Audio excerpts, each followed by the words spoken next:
guys, once again welcome back to my YouTube channel Medicure Buddy. In today's video we are going to discuss hepatitis D virus. In the previous videos we have already covered hepatitis B, A, C and E viruses respectively. So यहाँ पर हम discuss करने वाले हैं hepatitis D virus. So it is an incomplete enveloped virus with particle size of 35 to 37 nanomicrons and ये भी एक circular DNA gene को कंटेन करने वाला वायरस होता है. ठीक है, तो सॉरी यहाँ पर डीएनए नहीं आरएनए प्रेजेंट होता है. I have already told you all that only virus hepatitis B virus that is the virus that contains DNA. Other all A, C, D, E contains RNA. It uses HBsAg antigen as an envelope protein or infection only in the presence of HBV infection. तो hepatitis D virus हमेशा hepatitis B virus के साथ ही को infection cause करता है. ठीक है, अगर ये दोनों साथ में इन्फेक्शन कॉज करते हैं so we call it delta coinfection. ठीक है, hepatitis D virus is transmitted by parenteral and sexual routes. Vertical transmission is extremely rare. तो ज़्यादातर ये सेक्सुअल रूट्स के थ्रू ट्रांसमिट होता है.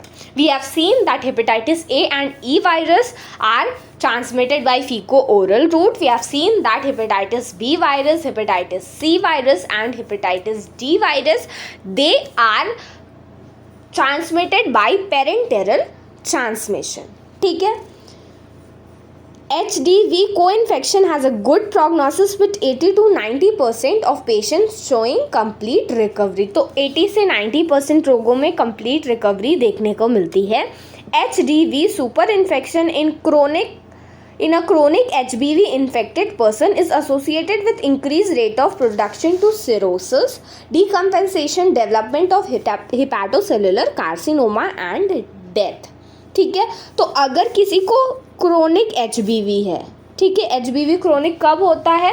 अगर कोई पर्सन है, हमने पढ़ा है इसके बारे में, वो इम्यूनो कॉम्प्रोमाइज्ड पर्सन है तो उसमें ज़्यादातर HBV के क्रोनिक होने के चांसेस बढ़ जाते हैं. और अगर क्रोनिक HBV के ऊपर HDV मतलब हेपेटाइटिस डी वायरस का इन्फेक्शन होता है तो वो काफ़ी ज़्यादा कॉम्प्लिकेट हो जाता है. सिरोसिस हो सकती है, लिवर में डिकम्पेंसेशन हो सकता है, हेपेटोसेल कार्सिनोमा डेवलप कर सकता है, even it can also lead to death.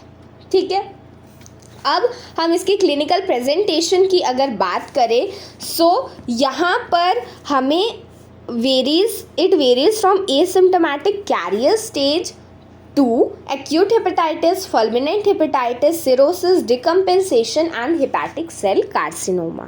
ठीक है, acute deterioration in chronic stable HBV infection should lead to suspicion of delta super infection. वही जो हेपेटाइटिस बी है उसके बाद हमें इस चीज़ का ध्यान रखना चाहिए कि डी का इन्फेक्शन ना हो जाए, नहीं तो जो केस है वो और ज़्यादा कॉम्प्लिकेट हो सकता है. डायग्नोसिस करने के लिए हम HDV एंटीबॉडीज़ को सीरम में चेक करेंगे या फिर HDV RNA को सीरम और लिवर टिश्यूज़ में चेक करते हैं. ठीक है, now let's move on further. So यहाँ पर लिखा हुआ है that response of HDV infection to interferon as well as lamivudine is suboptimal. Since HDV depends on HBV for survival and multiplication, it can be prevented using methods to prevent the latter.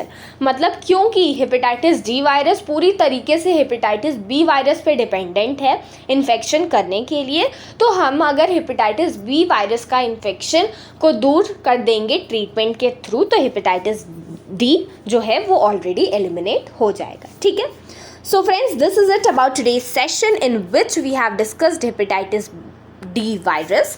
I have made you all understand. कोई भी doubt हो तो आप उनसे comment section में पूछ सकते हो. And tomorrow's video we are going to discuss autoimmune hepatitis जो कि एक नॉन वायरल हेपेटाइटिस का पार्ट है और ये एग्जामिनेशन में 20 मार्क्स क्वेश्चन में कई बार पूछा जाता है. So if you do not want to miss the upcoming updates, all you need to do is click on the subscribe button and hit the bell icon. See you tomorrow. Thank you.